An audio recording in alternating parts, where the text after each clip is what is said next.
Hello, everybody. Welcome back to the podcast. Today, we're diving into something that so many people experience in recovery, but it doesn't get talked about enough. Recovery symptoms. When you start nourishing your body again, it doesn't just quietly thank you and get on with healing. No, it lets you know it's working.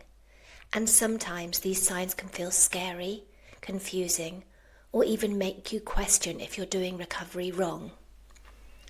But the truth is, every single one of these symptoms is a sign that healing is happening. Your body is waking up, repairing damage, and rebalancing itself after malnutrition.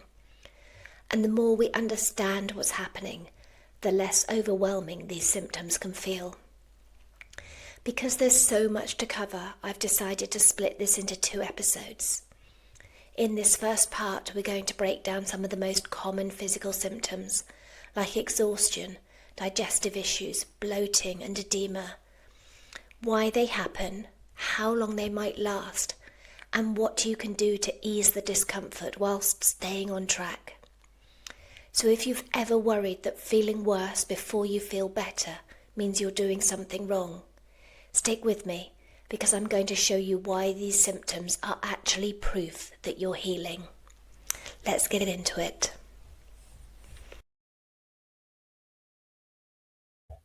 Hello and welcome back to the podcast. I reached out on Instagram and asked what you would like to hear about, and I got some amazing responses, and one of them was about the symptoms that we get in recovery. And honestly, when I was in recovery, I was forever Googling things. I was like, what's going on? What's happening here? Is this right? Is this wrong? Am I supposed to be feeling this? And I had so many questions. So I thought, what a fantastic idea for an episode. And I know I've talked about a lot of these things in parts in different episodes, but here is an episode that is dedicated to lots of them. It's probably not all of them, to be honest, because everybody experiences different things. So this is some of the most common ones. And there's a lot here, so I hope it's really, really helpful to you. And if there's anything you ever want to hear me talking about on the podcast, do send me a message or an email, because I love to create episodes that are what you want to listen to. So yeah, just please do go ahead and do that. So, on to this episode.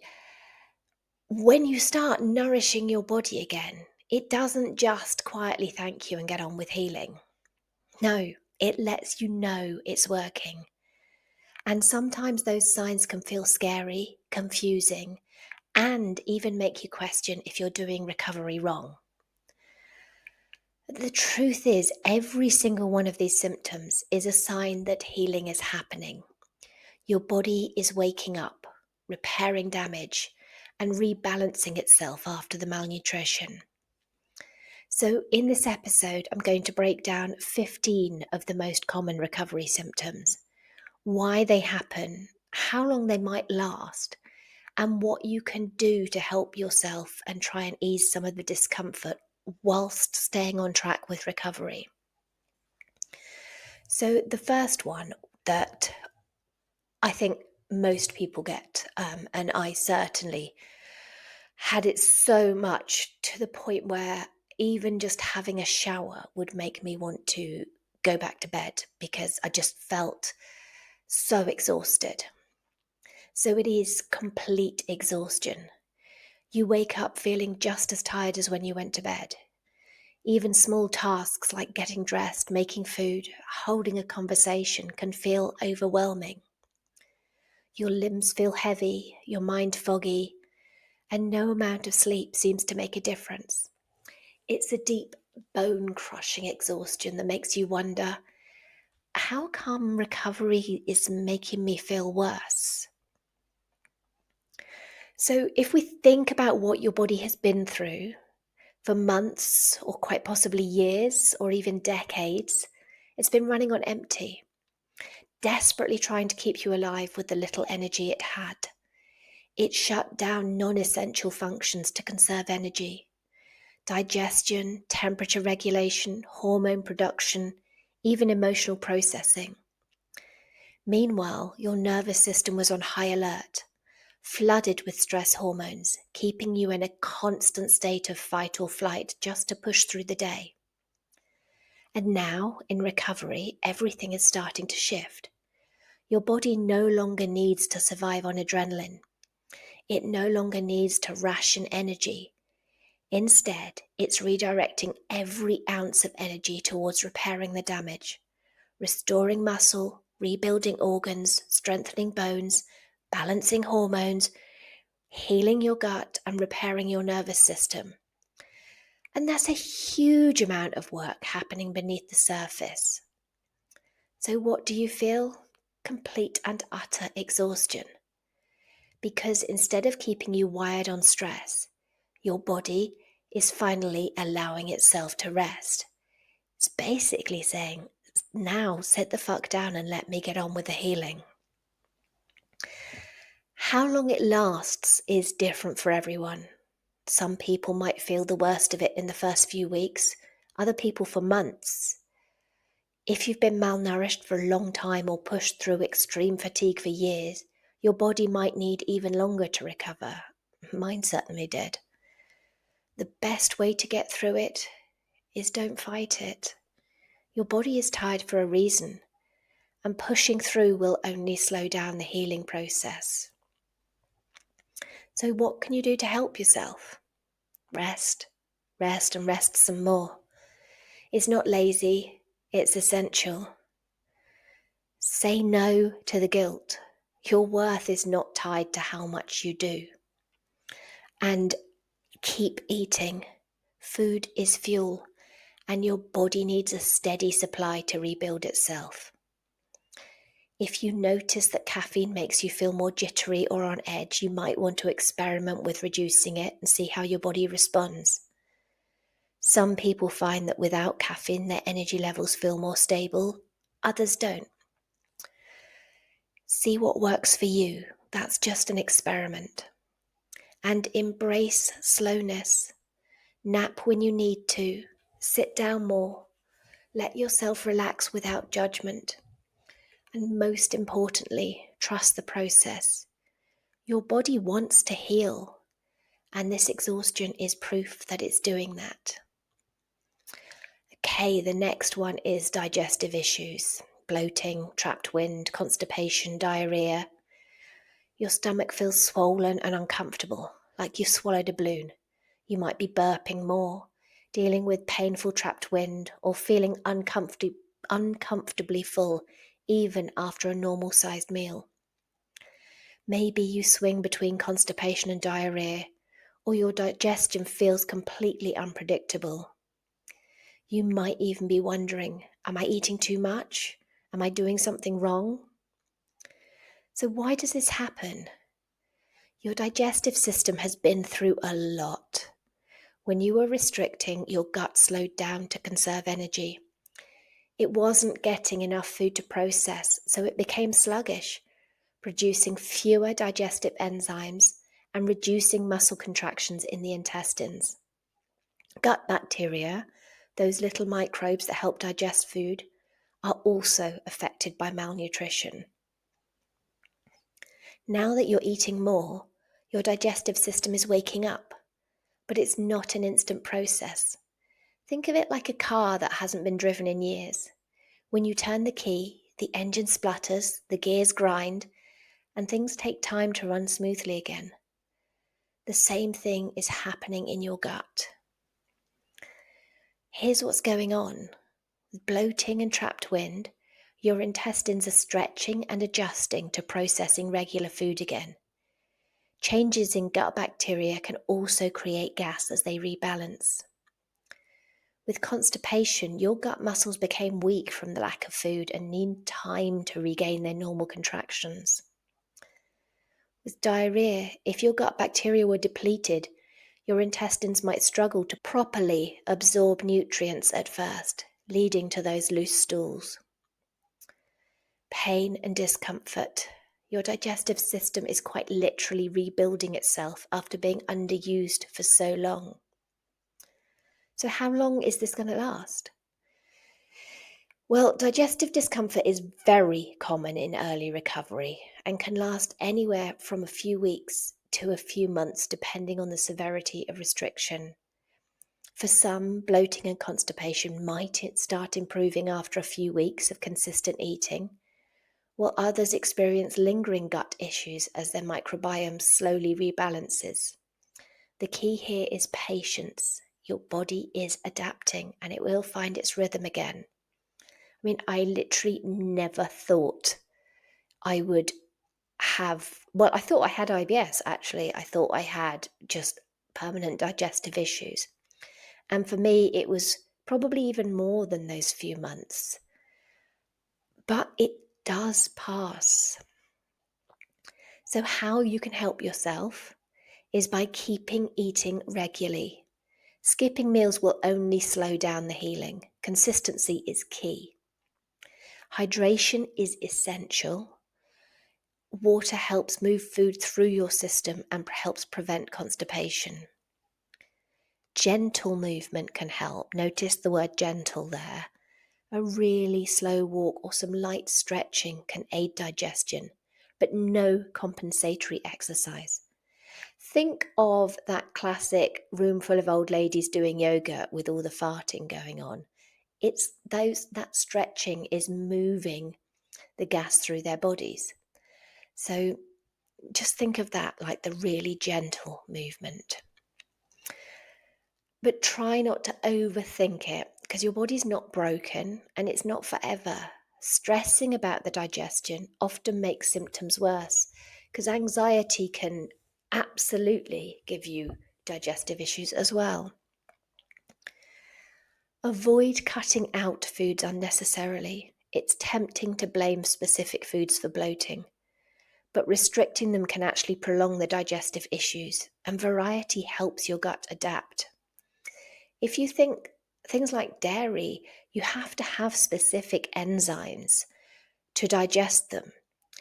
And perhaps your body has got to relearn how to produce those enzymes. So if you start cutting things out, it's not going to be able to do that. But just remember, your digestive system isn't malfunctioning, it's healing. And this discomfort is temporary. And full recovery lasts a lifetime. So trust your body, be patient, and keep on nourishing yourself. The next one we're going to look at is low mood and emotional swings. One moment you feel okay, the next you're hit with sadness, frustration, or a wave of anxiety that seems to come from nowhere. You might feel incredibly irritable, snapping at people for no reason, or burst into tears over something small, or even nothing, which is what I did quite a lot. I just needed to cry and I didn't even know why half the time. Maybe your motivation has disappeared and you're wondering, why do I feel so low when I'm finally doing the right thing for my body? So recovery isn't just physical, it's deeply emotional. Your brain has been starved of nutrients for so long that it hasn't been able to function properly. Now, as it starts receiving consistent energy, it's trying to rebuild neurotransmitters like serotonin and dopamine, the chemicals that regulate mood, emotions, and motivation. But just like the rest of your body, your brain needs time to recover. It doesn't just flip a switch and suddenly start producing the right amount of feel-good chemicals. There are ups and downs, moments where you feel like you're making progress, followed by days where everything just feels hopeless. And beyond the biological side, there's also the emotional impact of recovery. You're breaking free from an identity that may have felt safe for a long time. You're facing fears around food, weight gain, and control. Suppressed emotions that restriction numbed are now resurfacing. Sometimes they feel really overwhelming. And this can feel confusing and even terrifying. You might start questioning recovery, thinking, well, shouldn't I feel better, not worse? But this emotional turbulence is part of the process. It means you're no longer running on survival mode. If you imagine like a pendulum, and when you were restricting and everything was numb, it was like right up one side. And then when you let go, it swings to completely the opposite side, really high. And everything has an equal and opposite reaction. So because you haven't been feeling, when you start feeling, it feels huge. But it does get better. So how you can help yourself is by validating your feelings. You're not failing at recovery. And these waves of emotion are part of healing. Keep eating regularly. Blood sugar crashes can make mood swings worse, so don't let your body run on empty. Allow yourself to feel. If sadness comes up, let yourself cry. If anger comes up, let yourself process it instead of pushing it away. Journaling, talking to friends, just acknowledging that this is hard and that's okay can really help. Reduce pressure on yourself and those expectations. Your brain is healing. Expecting it to function perfectly right now isn't realistic. Try gentle grounding techniques. If you feel overwhelmed, deep breathing, sitting in nature, or just a comforting activity can help bring you back to the present. And most importantly, know that this is temporary. As your brain continues to recover, your emotions will become more stable, they'll feel more manageable, and more aligned with who you truly are. Hold on through those tough moments. There's so many better days ahead. The next one is itches and rashes. Your skin feels irritated, itchy, or hypersensitive, sometimes without any visible rash. Or you might be developing dry patches, redness, or unexplained breakouts. It might feel like your body is reacting to everything, from fabrics to skincare products that never bothered you before. You might find yourself scratching, wondering, what is happening to my skin? Your skin is an organ, one of the largest in your body, and just like everything else, it's healing in recovery. There are a few key reasons why itching and rashes can happen. Increased circulation. During restriction, blood flow to the skin was reduced to conserve energy for vital organs. Now, as your metabolism speeds up, blood flow is increasing, which can stimulate nerve endings in the skin and cause itching. Detoxification. Your body is clearing out toxins and waste products that accumulated during the malnutrition. Some of this can come through the skin, causing temporary irritation. Hormones also play a huge role in skin health. As they rebalance, you might experience changes in oil production, which can lead to breakouts, dryness, sensitivity. And some people also experience histamine reactions as their body adapts to increased food intake, which can lead to rashes or redness. So how long does that last? For many people, skin sensitivity and itching lasts a few weeks to a few months before settling down.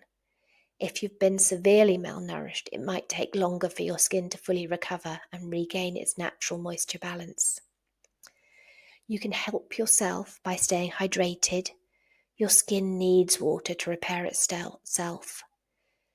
Use gentle, fragrance-free moisturizers and avoid harsh skincare products that could further irritate your skin. Wear soft, breathable fabrics. Tight clothes or synthetic materials can make itching worse for some people. Avoid really hot showers. Heat can increase skin sensitivity, so opt for warm water instead. And including a variety of foods that support skin health can be helpful as your body heals. Some people find that eating enough overall, along with foods that contain fats, help their skin feel more comfortable over time. Trust your body. This is temporary. As your skin cells regenerate, your body stabilizes and the itching and sensitivity will fade. This isn't a sign something's wrong. It's a sign your body is waking up and healing. Keep nourishing yourself. Your skin will catch up with the rest of your recovery journey. Oh, the next one is edema. And oh my goodness, I had edema so much, like my whole body swelled up for such a long time, months and months. So, what is it? It's like water retention and swelling. Your hands, feet, ankles, and face can feel swollen and puffy. Your legs might feel heavy. Your rings don't fit. You'll notice indentations in your skin after taking off socks. I couldn't even wear socks for months. And it can feel really uncomfortable. And even it can feel painful. It was painful for me. And it can feel really worrying. You might be thinking, why am I holding on to so much water? Is this permanent? Am I doing something wrong? So let's look at why it happens. It is incredibly common and completely normal, and it's your body's way of restoring balance after a long period of malnutrition. So here's what's going on. With fluid redistribution, during restriction, your body had to severely ration fluids, prioritizing vital organs over less essential areas like your limbs.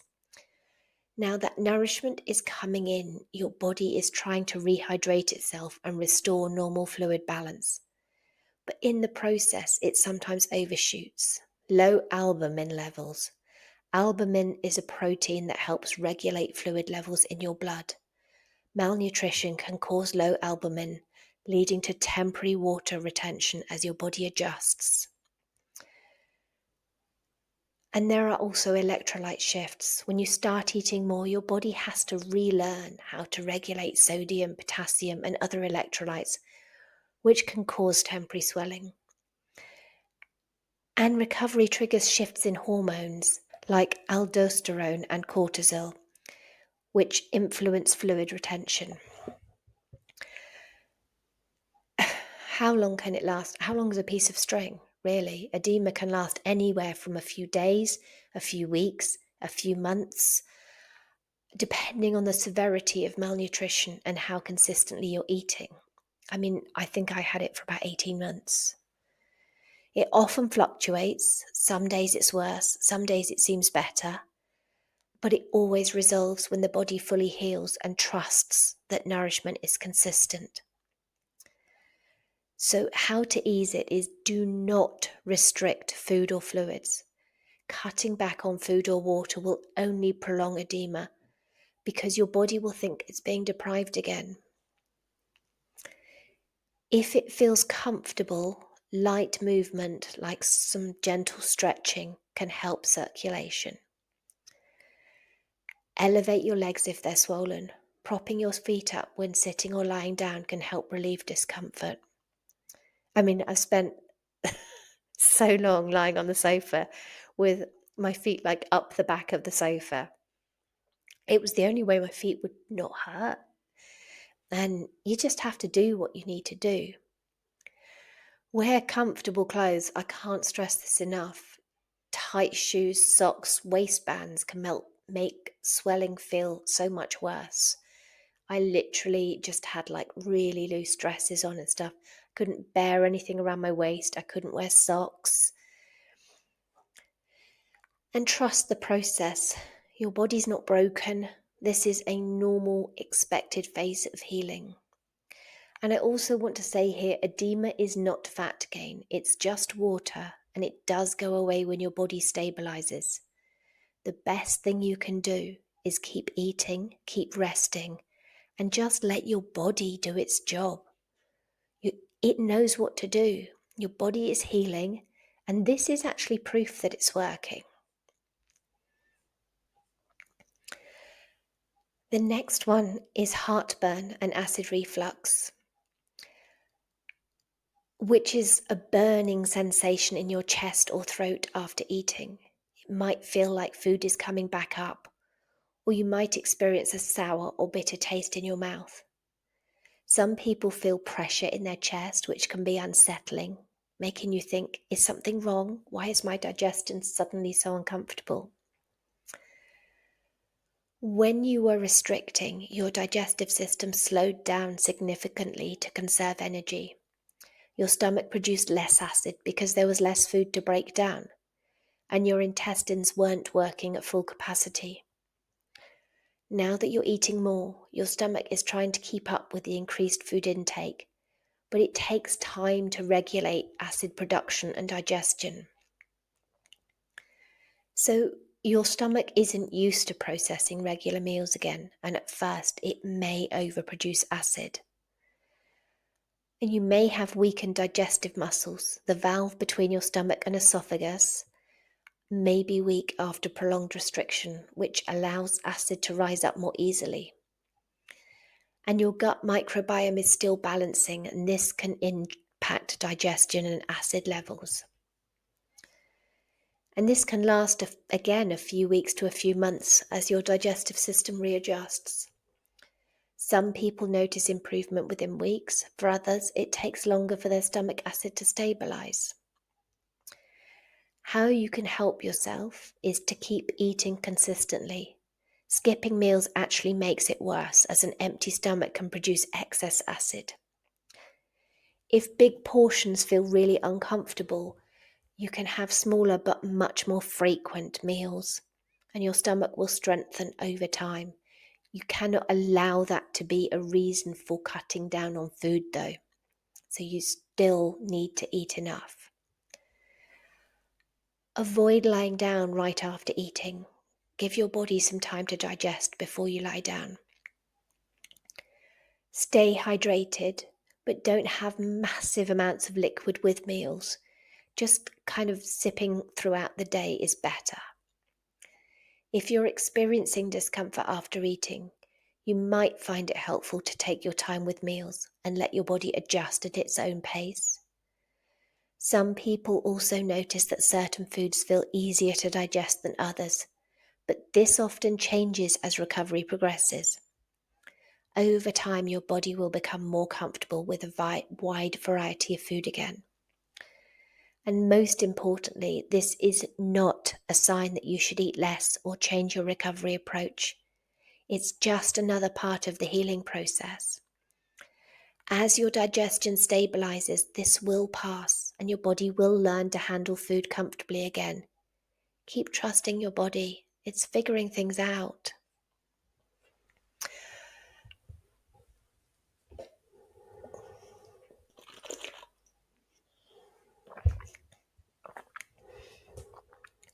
Aching joints and muscle pain. Your body feels sore, stiff, and uncomfortable.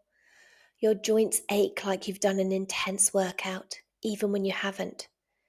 Your muscles might feel weak, fatigued, or tender to touch, and it can be frustrating. Shouldn't eating more be making me feel stronger, not achy? Why it happens is that your body is repairing itself, and just like any major rebuilding project, there's some discomfort along the way. Here's what's going on. You get inflammation from healing. Your body is repairing damaged tissues, muscles, and bones that were weakened by malnutrition. This can create temporary inflammation, leading to soreness. Rehydration shifts. If you experience dehydration or edema, your body is adjusting fluid levels, which can temporarily put pressure on your joints and make them feel swollen or stiff. Bone density recovery. If restriction affected your bone health, your body is now working to remineralize and strengthen bones, which can cause temporary discomfort. Also, the loss of stress hormones. When you were underfed, your body was running on cortisol and adrenaline, which masked pain and fatigue. Now that those stress hormones are decreasing, you're actually feeling the strain your body has been under all along. Aching joints and muscle pain can last from a few weeks to quite a few months, depending on the severity of restriction. It typically improves as your body rebuilds strength and fully hydrates itself.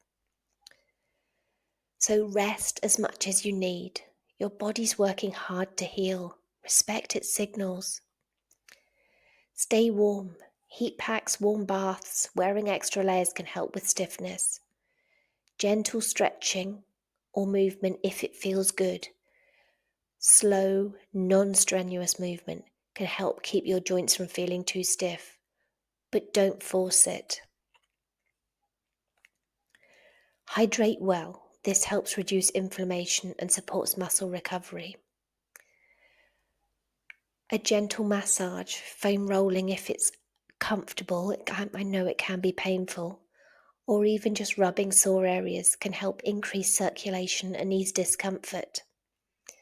Your body is coming back to life. These aches aren't signs that something's wrong. They're a sign that healing is happening. Over time, as your body rebuilds strength, these pains will fade, and you'll start to feel so much stronger and more at home in your body than ever before. Keep going. I know sometimes it feels like it, and it certainly felt like it for me, but your body isn't broken and you're not doing recovery wrong. The exhaustion, bloating, brain fog, emotional swings, and every other symptom we've talked about today aren't setbacks. They're proof that your body is healing in the only way it knows how. The best thing you can do is keep going. Keep eating, keep resting, and trust the process. And remember, these symptoms are temporary. They won't last forever. One day you'll wake up and realize the dizziness is gone. Your energy is back. Your digestion is settled. And you're finally living in a body that feels free and at peace. That day is coming. You just have to give your body the time and trust it needs to get there. And because we've talked about so many symptoms today, I just want to add that this podcast is for informational purposes only and is not a substitute for medical advice. If you have any concerns about your health or recovery symptoms, please seek guidance from a qualified professional. Everyone's recovery journey is unique, and while these symptoms are common, your individual experience may be different. Listen to your body, reach out for support if you need it, and remember that you don't have to do this alone. Lots of love.